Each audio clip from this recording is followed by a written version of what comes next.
Hello and welcome in this video, which is designed to be a recap or a quick overview of quantitative research methods. Now, first things first, not to disappoint you, but this video is not really going to give you a lot of explanation about quantitative research methods.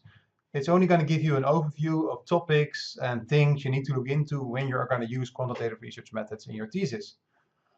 So why don't we actually explain something about quantitative research methods in this video? Well, simple answer, you already had that explanation 2 years ago, or maybe longer for some of you, in investigative abilities in main phase 1 or in the second year.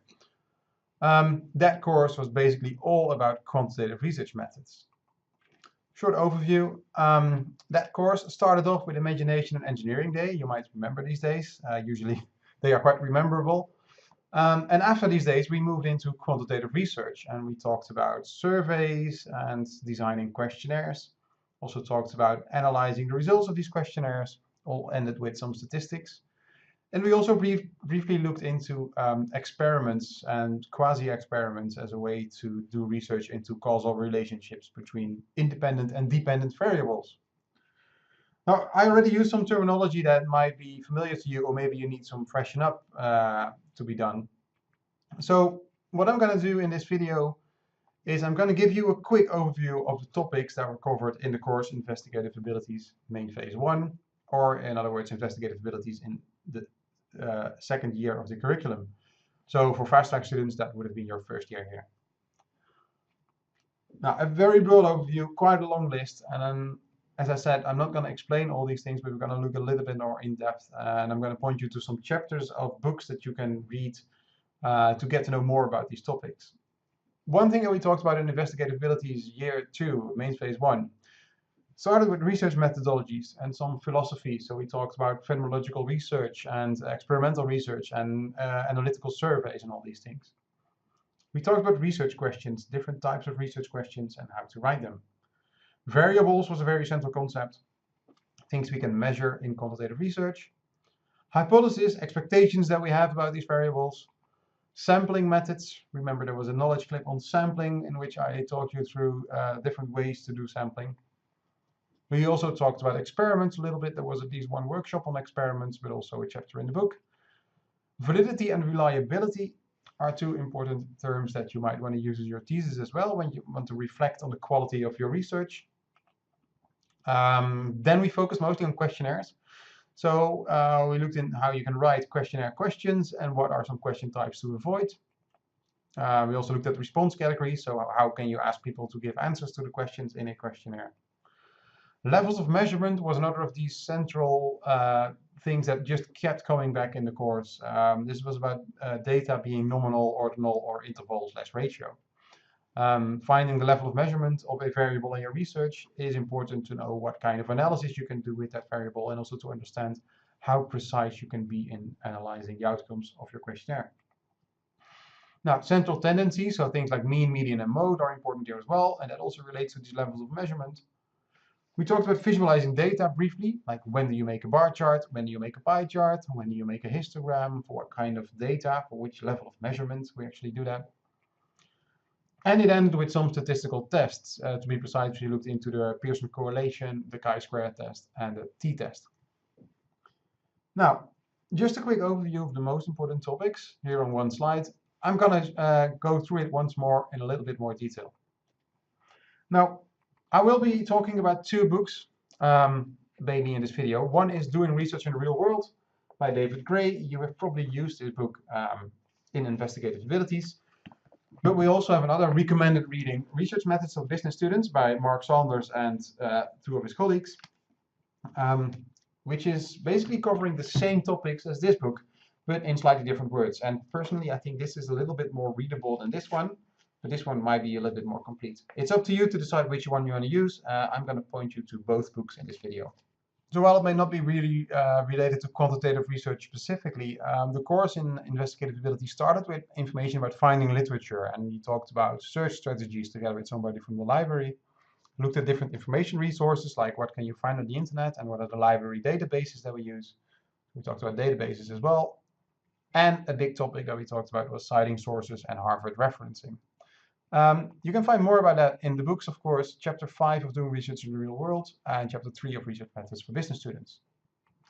So the first big lecture was on research objectives and approaches, and we talked about the difference between basic and applied research, and we stressed that probably most of us will do applied research.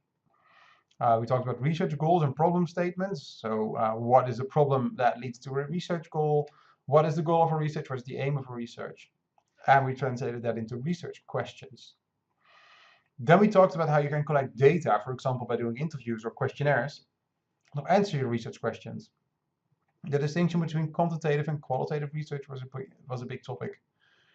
And we talked about research methodologies, especially zoomed into the analytical survey, the experiment, and phenomenological research. Also talked about induction and deduction, and the underlying philosophies, positivism and interpretivism. Now, again, if these things ring a bell and you need to look a little bit more closely into what these things actually were, go back to the lecture slides or your notes of the second year, or you can read Chapter 2 of Doing Research in the Real World, or maybe Chapters 2, 4, and 5 of Research Methods for Business Students.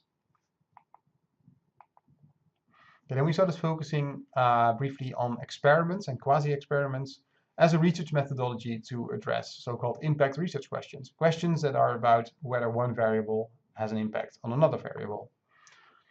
So there was a difference between experiments and quasi-experiments, in which we talked about in a workshop, but also the book talks about it. We formulated a hypothesis, and we decided how we can measure different variables in an experiment. And we looked into different data collection methods to actually measure these variables. Chapter 6 of Doing Research in the Real World has a lot of information about experiments, shows you different designs for an experiment, so different ways in which you can set it up. Also explains pretty well with some good examples what the difference is between an experiment and a quasi-experiment. And Chapter 5 of Research Methods for Business Students does roughly the same thing.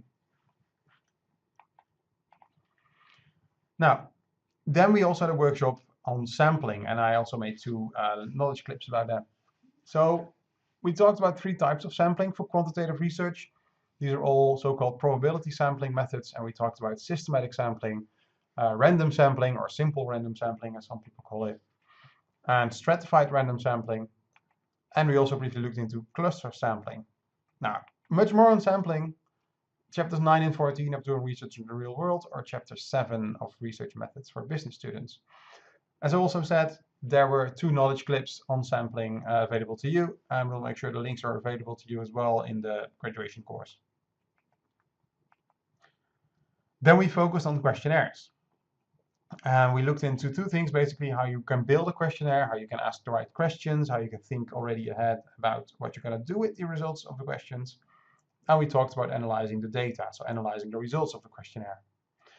If you're going to do quantitative research for your thesis, and most of the people who do that will do a questionnaire kind of study, this is essential stuff. You cannot do a questionnaire without thinking about the topics that I'm going to list for you now.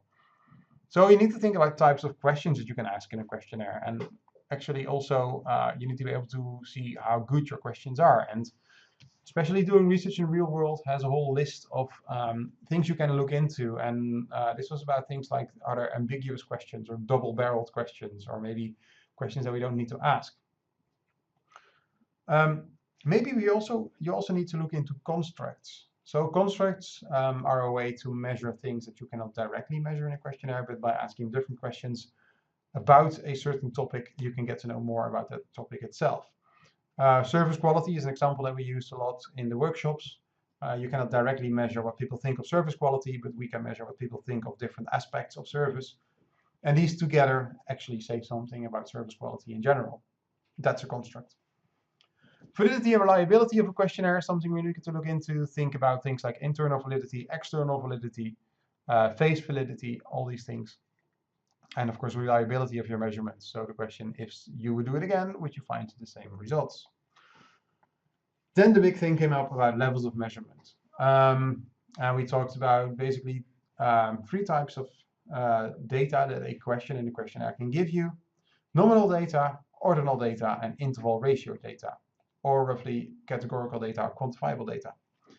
And this has repercussions for what you can actually do with this data. For example, you can calculate the different so-called central tendencies based on different levels of measurement. So the mean is, for example, only possible with interval ratio data. The median and mode are possible with other types of data as well. We also talked about visualizing data and when you can use which kind of chart. And actually, again, I think it's in chapter 22 of this book, there's a nice overview of when you can use which kind of visualization to show the results for a particular part of your questionnaire. Now, chapter 6 and chapter 14 of doing research in the real world are pretty helpful here, and maybe chapter 22 as well, or chapter 11 of research methods for business students. And also, I made a knowledge clip on levels of measurement, where I explained the difference between nominal, ordinal, and interval ratio data, which is also highly recommended when you're going to do questionnaires for your thesis. Now, we talked about building a questionnaire, and analyzing the data is actually the next thing we're going to focus on. And we focused in investigative abilities on 3 statistical tests that you can use to analyze the relationship between 2 variables. Particularly, we talked about the chi-square test, the Pearson correlation, and the t-test. And the concept of statistical significance, or the p-value, came into play. And there was this thing going about it. If your significance of your statistical test is smaller than 5%, you can actually generalize the results. Look into that if you need to refresh that for yourself. Statistical tests are all about testing hypotheses and comparing the null hypothesis to the alternative hypothesis, and the test tells you whether you can reject the null hypothesis or not. Again, especially the last 2 workshops will help you there. Another big thing was, okay, when you need to use which statistical test, and actually when you are designing a questionnaire, even before you have asked only one person to fill it in, you can already decide when to use which test. It all came down to going through this line of reasoning, like, okay, what are the variables I'm measuring? What is a level of measurement? And if I have these 2 levels of measurement, what test do I need to use? We had a table in one of the lectures where you can see that if you have, for example, a nominal and a ratio variable, you can use a t-test. Now, and then also the last thing we practiced was how to read the results of a test. So we gave you output from the software SPSS, containing the results of one of these 3 statistical tests, and we asked you to read the right data and draw the right conclusions out of that. Now, chapter 22 of doing research in the real world, or chapter 12 of research methods for business students, are going to help you here. And again, that knowledge clip on levels of measurement could be helpful there as well. Okay, that basically concludes this overview of investigative abilities in main phase 1. And it comes down to that you have the next tools for quantitative research. First of all, you have the books, right? Doing research in the real world and research methods for business students. Take a look back at your lectures, your lecture slides, and the notes that you took during the lectures in investigative abilities. And especially focus on these workshops and also the suggested answers that we put on NetSchool for the workshops. Now, if you lost your materials from 2 years ago, which is pretty unfortunate, maybe you can try to find them back on NetSchool. At least this year's course is available, of course, for you, and maybe last year's materials there too. I pointed out some knowledge clips that we made. These are lectures, these are the workshops, and the knowledge clips, for example, the one on levels of measurement, could be really helpful for you. And maybe it's also interesting to look into the syllabus of investigative abilities, just to get another new overview of all the topics that were covered in the 2nd year of that course, when we were all talking about quantitative research. So in short, in this video, I gave you a quick overview of the topics we covered in that course. And please dig up your lecture notes, dig up your workshops and the suggested answers. Check the videos and the materials from NetSchool again. That basically concludes this overview of investigative abilities in main phase 1, and in that sense also gave you an overview of all quantitative methods and everything related to that we have been telling you about in investigative abilities earlier in your studies.